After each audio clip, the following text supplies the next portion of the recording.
Crypto, would you consider taking on a reverse mortgage? The owner owes 275. The value of the property is 550.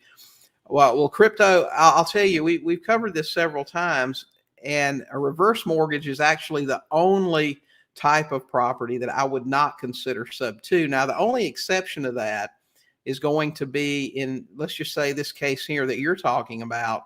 Your owner owes 275. The value of the property is 550. If you're going to get this with considerable equity and your plan is a very short-term thing, 6 months to a year, certainly no more than a year, and you're going to flip this thing, sure, do it. Because by the time the lender discovers that a transfer has taken place, and then a little bit of negotiating, and then they decide to call the loan due, you'll probably get that thing sold. So in that case, yes, I would consider it. As far as just a regular sub 2, where you're going to hold that thing to live in or for a rental or for seller financing, no.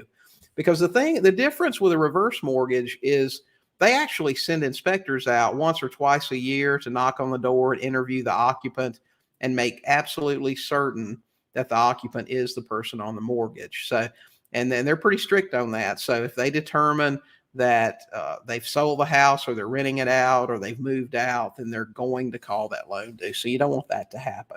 But in a case where there's equity, maybe you plan to buy it, renovate it, flip it. Yeah, I would do that. Certainly would. Hey guys, thanks for watching. While you're here, don't forget to hit the subscribe button and check out these other great videos and podcast episodes.